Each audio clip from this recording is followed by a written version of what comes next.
오늘은 이사별론 중고 18번째 시간입니다. 오늘은 이사야 19장을 통하여 주 강림시의 사회와 애국 땅 중앙재단에 대해서 변론해 보도록 하겠습니다. 본장은 18장과 같이 강대한 나라 사람이 예물을 가지고 시온산으로 오게 되는 일이 있는 것은 주의 강림이 있어야 되는데, 주의 강림이 있으려면은 재단 중심으로 하나님의 역사가 진행될 것을 보여준 겁니다. 구체적으로 이제 본문을 통하여 어떤 때가 주님이 오실 때의 사회냐, 이걸 우리가 알 수 있는 것이 본 성경인데요. 이걸 통해서 우리가 지금 어느 때문에 지금 왔는지를 알 수가 있는 겁니다. 19장 1절입니다. 애굽에 관한 경고라. 보라, 여호와께서 빠른 구름을 타고 애굽에 임하시리니 애굽의 우상들이 그 앞에서 떨겠고 애굽인의 마음이 그 속에서 녹으리로다. 주께서 구름을 타고 임하는 땅을 여기 애굽이라고 그랬는데요. 이 애굽이란 말은 옛날 재앙이 내린 땅이죠. 하나님의 심판을 받을 땅이다 이 말입니다. 이걸 옛날 애굽을 해서 이집트로 보시면 안 되고 세상 자체가 애굽화된 그런 세상인데요. 근데 이게 이제 세상에 종주국이 되니까 사명이 임할 나라가 되겠죠. 그래서 1차적으로는 한국 땅이 됩니다. 왜냐하면 여기 이제 중앙재단이 세워져야만 하나님의 역사가 진행되는 것을 보여준 거거든요. 그러니까 이게 이제 재림의 주가 오실 땅들이다. 그런데 그 땅에는 뭐라 했어요? 애굽의 우상들이 그 앞에서 떠난다 그랬죠. 애굽의 마음이 그 앞에서 노르다. 이 재앙을 받을 이 땅은 우상을 섬기는 일로 지금까지는 잘 먹고 잘 살았지만은 재앙이 내릴 때는 이런 우상을 섬기는 자들이나 하나님을 알지 못하는 자들은 이 겁이 나서 아주 두렵고 떠는 날이 온다 이 말이거든요. 멸망의 날이 오면 어쩔 수 없이 이제 떨게 되는 그런 땅이라 이 말입니다. 그래서 재앙을 내리는 땅에 재림하신다 이렇게 볼 수가 있는데, 이래 재앙이 오고 심판이 올 때 재림의 주가 오시는 거기 때문에 그렇게 표현을 하신 겁니다. 그래서 이제는 주님이 재림할 때는 그 재앙이 내리는 땅에도 구원하는 그런 재단도 있고 재앙도 내려서 심판도 받게 된다. 이런 땅이라 이 말입니다. 그러니까 한국이 선진국가니까 먼저 재앙도 내고 먼저 구원의 역사도 이게 나타나겠죠. 그래서 사명제도 먼저 나타나고 심판의 환란도 먼저 오는 그런 때다 이 말입니다. 2절입니다. 그가 애굽인을 격동시켜 애굽인을 치게 하리니 그들이 각기 형제를 치며 각기 이웃을 칠 것이며 성읍이 성읍을 치며 나라가 나라를 칠 것이며. 근데 이때는 하나님께서 재앙을 내리는 땅에 재앙받을 사람들이 아주 격동을 받아갖고 서로 친다 이거죠. 그래서 이것은 서로 우리가 얼마나 인심이 악화됐습니까? 서로 못 잡아먹어서 난릴 그러한 단체도 많고 지역적인 감정도 많고 그렇죠. 그러니까 이거 자체가 보면 아주 이제 마음이 이제 극도로 악화되고 강박해지고 이런 때가 된 거거든요. 왜냐면 마귀 세력에서 마귀가 아주 격동을 받아서 마귀 단체가 많은 거거든요. 한국에 특별히 종교단체뿐이 아니라 사회단체도 보면 마귀 세력이 역사하는 단체가 너무 많은 거거든요. 또 지역적으로 보면 더 그렇죠. 그래서 선거나 이런 걸 보면 어느 땅에 멸망할 사람이 많은 것을 우리가 알 수 있는 겁니다. 이게 우리나라 사회가 여기 이제 그렇게 돼서 많은 그런 강박에 서로 이제 대항하고 싸움이 많이 일어나는 그런 형국이 오는데요. 우리가 수십 년 동안 그런 일이 사실은 4.19 때부터 여러 번 있었죠. 그런 일이 온데 이때는 그러면 어느 때부터 얘기되느냐? 이거는 제가 말씀드린 것처럼 성경의 예언은 거의 다가 20세기에 일어나게 돼 있습니다. 20세기에 다 예언이 성취된 겁니다. 그래서 20세기 초반부터 성취되기 시작해서, 왜냐하면 주님께서도 마태복음 24장에 제레미 징조를 맞이할 때 징조를 얘기했는데 그것이 다 20세기에 다 일어난 거거든요. 20세기 후반까지 거의 다 성취가 됐습니다. 그러면 이런 일들이 일어나는 땅이 됐다. 이거는 한국의 그런 상황이 많이 지금 수십 년 동안 이루어져 온 거거든요. 그래서 지금도 보면 종교 간의 갈등도 많고 남북 간의 사상 갈등도 많고 또 단체도 정교조니 민주총연이 얼마나 강박하고 세상을 어지럽게하는 그런 단체들이 많습니까?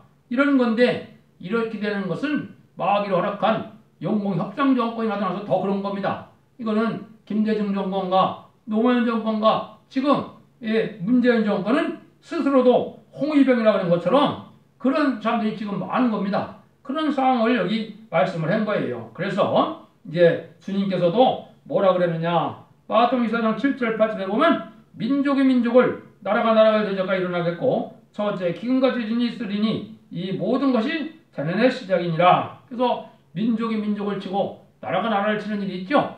이게 이제 1950년대 6.25와 1975년 60년대 이제는 베트남 전쟁 이런 것들을 얘기한 거거든요.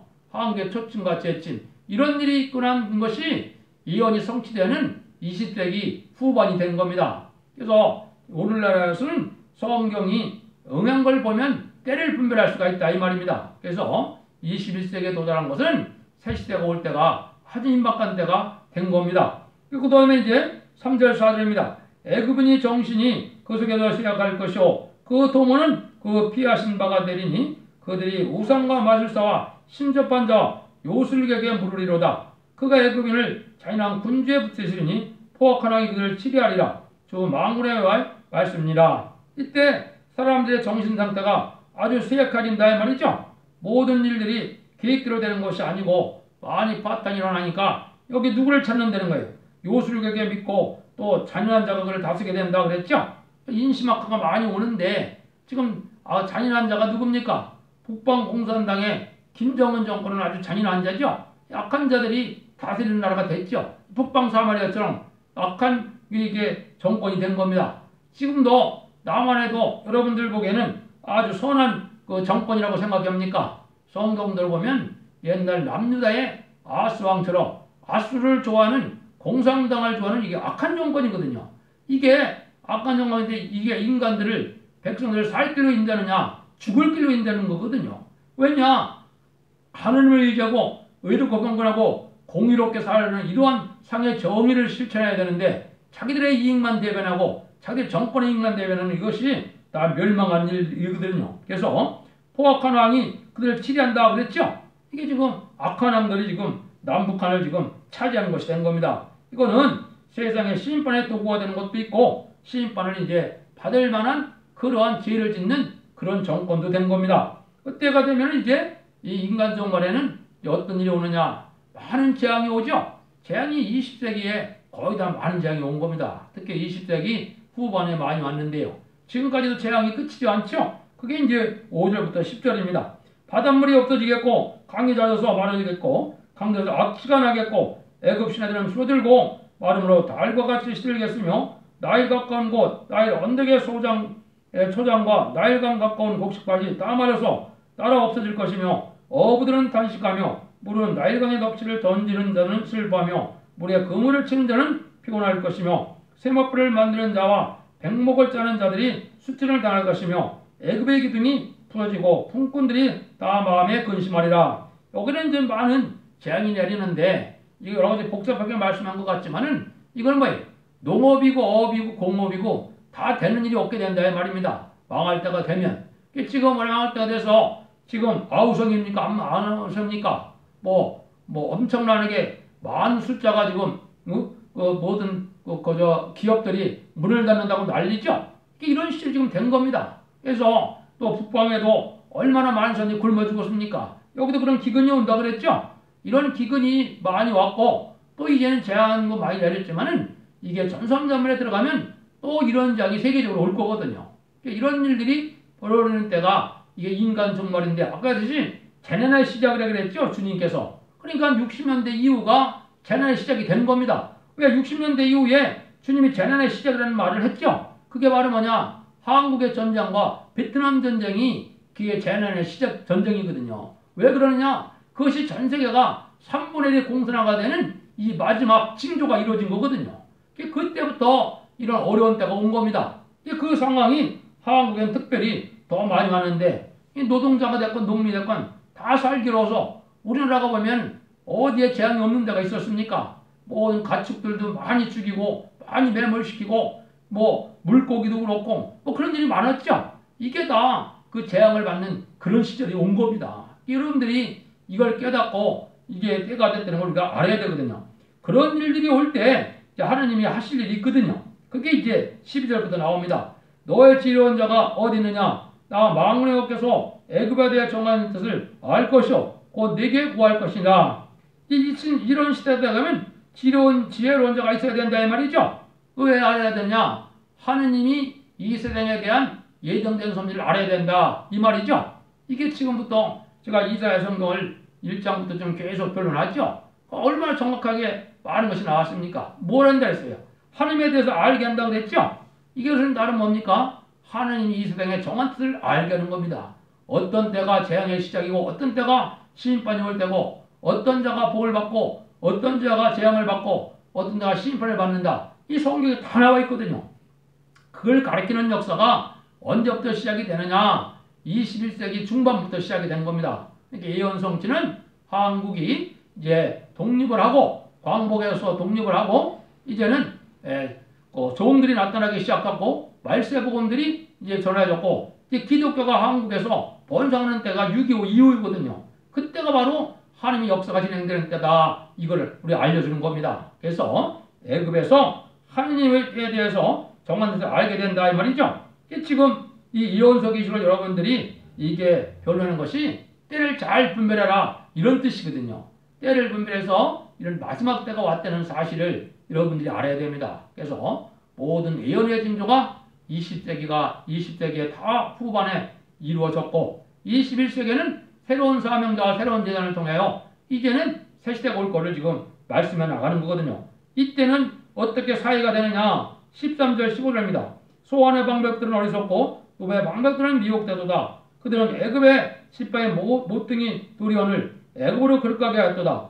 여호와께서 그 가운데 사특한 마음을 섞으셨으므로 그들이 애굽으로 매세 잘못 가게 함이 치한 자가 토하면 비틀거림 같게 하였으니 애굽에서 머리나 꼬리나 종류나무 가지나 갈대나 아무런 일이 없으리로다.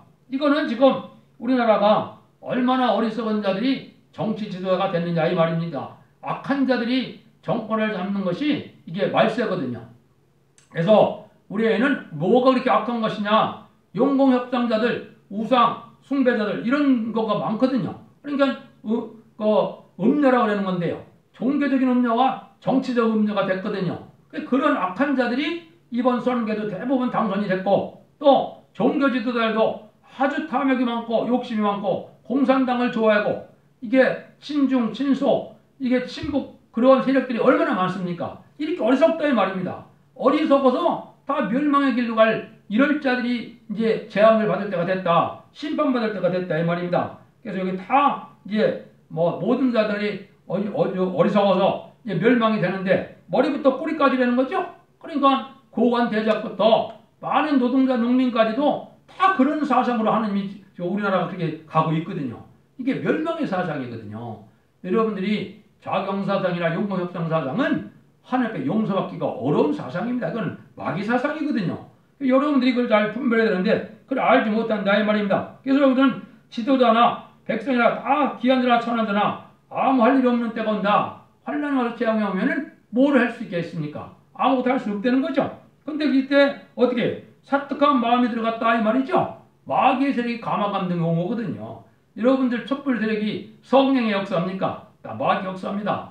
그러니까 마귀가 사특한 마음을 줘서 이 악한 마음을 가지고 이 정상적인 정권을 뒤집어 엎고 정상적인 사회를 뒤집어 엎고 또 잘 사는 자들을 미워하게 하고 이래서 뒤집어 엎는 정권이죠. 이게 다 사특한 마음이 들어가는 거거든요. 이게 공산당 세력이 그렇게 된 거예요. 이때는 별 힘이 없게 될 때를 얘기하는데요. 16절 17절입니다. 그날의 애굽인이 부녀와 같을 것이라 그들이 망군의 여호와의 손이 흔드는 손이 그 위에 흔들린 것 인하여 떨며 두려워할 것이며 유대의 땅은 애굽의 두려움이 되리니 이는 망군께서 애굽에 정하신 보락을 인함이라 그 소문을 듣는 자마다 떨리라. 이제 하나님의 역사가 일어날 때가 되면은 하나님의 종들이 어찌할 수 없는 미약한 상태에 오고 이 세상은 다 통제가 안 되는 세상이 된다 이 말이거든요. 여러분들 한국이 지금 공의로운 세상이 됩니까? 정치고 경찰이고 검찰이고 이게 군인이고 제대로 된 인간 찾기 어려운 때가 됐거든요. 전부 정권의 하순이 돼서 지금 뭐라 그럽니까? 견찰이라든지 견찰 개 같은 그런 충성된 순견 역할을 하는 그런 사람들이 너무나 많죠. 그런 지도자들이 이런 사회가 된 겁니다. 그런 사회는 인간이 어떻게 정의를 펴낼 수가 없는 때거든요. 이게 심판의 대상이 된 때를 얘기한 거거든요. 그래서 하나님의 종들이 이제는 일어나서 역사할 땅은 이렇게 심판받을 만한 죄를 많이 범하는 땅이 됐다가 심판이 온다 이 말입니다.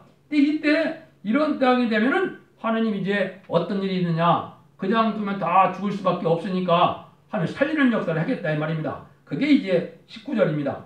18절부터 나오네요. 18절입니다. 그날에 애굽 땅의 가나안 방언을 말하며 만군의 여호와를 가리켜 맹세하는 다섯 성읍이 있을 것이며 그중 하나를 장망성이라 칭하리라. 이거는 다섯 성읍이 애굽 땅에 있다는 말은 이때는 전 세계를 다섯 나라가 좌지우지하는 세상이 온다 이 말이거든요. 이건 언제 됐습니까? 아까 말씀드린 것처럼 이제 1948년에 이런 유엔 안전보장인 이사회가 나타나므로 미영불소 중 다섯 나라가 전 세계를 좌지우지하는 그런 때가 됐죠. 이때 뭐가 나타난다고요? 여기에 보면은 다섯 성읍이 나타날 때 장망성이라는 나라가 나타난다는 거죠. 장망성은 장래 망하고 말썽이라는 거죠. 이건 공산당 세력이 거기에 있다 이 말입니다. 그래서 소련이 공산당이죠. 이런 다섯 성읍이 나타날 때는 세월이 온다 그랬는데 이것도 역시 뭡니까? 이것도 20세기에 된 일들이거든요. 20세기에 일이 돼서 20세기 중반부터 이제 이런 때가 됐는데 이럴 때 이제 하나님이 역사를 해준다가 이 말입니다. 그 역사가 바로 19절입니다. 19절에서 24절이 이제 살리는 역사가 진행된다 이 말이거든요. 그날의 애굽 땅 중앙에는 여호와의 제단이 있겠고 그 병경에는 여호와의 기둥이 있을 것이며 이것이 애굽 땅에서 만군의 여호와의 표적 증거가 되리니 이는 그들이 압박하는 자의 영으로 불체했고 여호와께서 한 구원자 보호자를 보내사 그들을 건지실 것입니다. 여러분들이 이제 이 말씀 이용하는 것이 참 중요합니다. 이걸 뭐 구체적으로 이걸 말씀드릴 수 있는 시간은 없는데 애굽 땅 중앙에 여호와를 위한 제단이 있다 그랬죠. 하나님이 말세에 제단을 세워서 하나님이 말세 역사를 할 사명자를 불러일으키는 제단이 나타난다 이 말입니다. 이게 정확히 1965년 5월 15일에 이게 세워졌고 이런 일들이 이루어지는데 이 어려운 기둥이 있다고 그랬죠. 이건 하나님이 앞에 기둥같이 이제 쓰임받을 사명자들이 일어나는 그런 계기가 된다 이 말입니다. 그런데 그러고 나서는 어떤 일이 온다는 겁니다. 그 압박하는 자의 영으로 부르짖는다고 그랬죠. 이것은 우리가 이제 환난장의 심판이 오면은 하나님이 이 나라를 구원하는 이런 역사가 나타날 종이 나타나는데 그것이 여기 한 구원자 보호자라 이 말입니다. 이것이 성취될 날이 이제 임박한 겁니다. 1965년에 애굽 땅 중앙전이 세워져 갖고 이제 하나님이 말세 역사를 준비해서 말세 사명될 준비돼서 사명의 계대자가 한 구원자 보호자가 이제 나타나는 역사가 나타나는데 이거는 환난쟁 때 한국을 구원하는 그런 역사거든요. 그러면 애굽 땅 중앙제단이라는 것이 뭐냐? 이거는 이사 42장 19절에 세일을 고하는 이러한 제단입니다. 새로운 하나님의 말세 역사를 뜻했거든요. 그 다음에는 이사 40장 9절에 아름다운 소식을 시온에 전한다 그랬거든요. 죽지 않고 새 시대 가고 죽지 않고 재림들을 영접할 이러한 소식을 말세 복음의 비밀을 알려주는 뜨는 것을 뜻했거든요. 그 다음에 이제 중요한 것이 바로냐? 이사 40장 10절에 새 노래를 우리에게 준다 그랬거든요. 이 새 노래를 알려주는 제단이 새 노래는 인간이 새로 만들어서 새 노래가 아닙니다. 하나님이 여호와의 찬송인데요.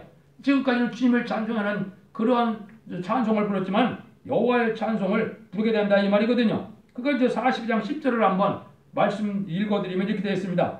항해하는 자와 바다 가운데 만물과 소음들과 그 거민들아 여호와께서 새 노래로 노래하며 땅끝에서부터 찬송하라 그랬죠. 한국에서부터 땅끝에서부터 새 노래 부르는 일이 벌어진다 이 말이죠. 천지를 창조 하나님을 찬송하는 노래다 이 말입니다. 이게 여호와의 찬송입니다. 그 다음에는 이 애굽 땅 중앙에 관련 성기가 이루어지는 성기가 몇 군데가 있거든요. 그냥 소개만 하고 넘어갑니다. 이사 41장 25절, 이사 28장 11절, 이사 59장 21절 새로운 사명자가 나타나서 이런 역사가 진행될 것을 보여준 거거든요. 근데 이제 한 구원자, 보호자가는 누가 되느냐? 이거는 성경에 여러 군데 예언이 되어 있습니다. 이것도 별로 시간이 없으니까 관련 성경을 조금만 소개해드리면 학개서 2장 23절에 하나님이 인을 삼을 종을 뜻했습니다. 또 이장 스가랴 4장 10절에 보면 다림줄을 예사장에 베풀 종을 얘기했습니다. 이건 변론을 권세받을 종을 얘기했거든요. 그 다음에 스가랴 4장 12절에서 14절에는 두 감람나무인데 금기름을 내는 감람나무라고 그랬죠. 이거는 7명을 밖에 해서 인을 칠 수 있는 단체의 대표적인 종을 뜻했습니다. 이거는 계시록 11장 3절에는 두 증인이라고 그랬죠. 그 두 증인 중에 선구적인 종을 뜻한 거거든요. 이게 계시록 12장 5절에는 장차 철장으로 만국을 다스릴 남자가 아기로 태어난다고 했죠. 요 종을 얘기한 거거든요. 이게 한 구원자 보호자가 돼서 전 세계 14만 4천 명의 배우상들을 이끌어서 아마겟돈으로 세상에 완전히 승리할 것을 보여준 거거든요. 이래서 한국도 구원하지만 세상도 구원하는 역사가 한 구원자 보호자가 나타나게 된다. 이게 예언된 하나님의 섭리입니다. 이거는 뭐 수없는 성경들이 응해모서 되는 일이니까 이거는 여러분들이 예언서 기록을 다 변론했는데 그 변론 구석구석에 다 이 말씀이 성취되는 과정이 나와 있는 거거든요. 그 다음에 이제 우리가 그 다음에 넘어가야 되겠죠. 그러면 시간이 많이 가기 때문에 그냥 21절로 넘어갑니다. 여기서 자기를 애굽에 알게 하리니 그날의 애굽인이 여호와를 알고 제물과 예물을 그에게 드리고 경배할 것이요 여호와께서 소원하고 그들을 행하리라 그랬죠. 이제 인간 종말이 되면 하나님을 알게 되는 때가 온다 이 말이죠. 이게 이제 예언서 계시록은 하나님을 알게 하는 일이거든요. 이 사복음서 편지서는 예수님과 성령님을 알게 하는 거죠. 근데 이제는 세일의 역사는 하나님의 역사다 이 말입니다. 이거를 알게 하는 역사가 이 변론을 통해서 나타나는데 이런 일들을 통해서 이 하나님이 말세종들을 일으키게 되고 세상에 어떻게 심판이고 어떻게 복을 받다는 것을 변론하는 역사로 있고 난 다음에 하나님의 역사가 진행되는 겁니다. 그거를 이제 22절에 말씀하셨죠. 여호와께서 애굽을 치실 것이라고도 치시고는 고치실 것인 거로 그들이 여호와께로 돌아올 것이라. 여호와께서 간구함을 들으시고 그들을 고쳐주시라. 하느님이 이제 이 세상을 치는데 심판의 환란적으로 치거든요. 그럼 다 멸망만 하느냐? 그렇지 않다는 겁니다. 회개하고 돌아온 자들이 남종 남은 백성은 고쳐주시고 또 그들을 고쳐주심으로 말미암아 죽지 않고 새 시대 가고 죽지 않고 제레미를 영접할 종들이 나오게 된다 이 말입니다. 이게 인간 정원에 하나님이 아시는 구원의 방법이거든요. 지금까지는 천국 복음을 전해서 죽어서 천국 가는 그런 복음이었지만은 이때는 심판의 환란 과정에 남을 수 있는 이런 복음을 전하는 때가 온다 이 말입니다. 그걸 이제 구체적으로 그렇게 말씀을 하신 거거든요. 그 말씀들이 이제 23절 25절입니다. 그날에 애굽에서 아수르로 통하는 대로가 있어 아수르 사람은 애굽으로 가겠고 애굽 사람은 아수르로 갈 것이며 애굽 사람이 아수르 사람과 함께 경배하리라. 그날에는 이스라엘의 애굽과 아수르와 더불어 세계 중에 복이 되리니 이는 만군의 복을 주어 가라사대 나의 백성 애굽이여 나의 손으로 지은 아수르여 나의 산업 이스라엘이여 복이 있을지다 하실 것입니다. 이게 이제 22절부터 24절까지는 뭐냐?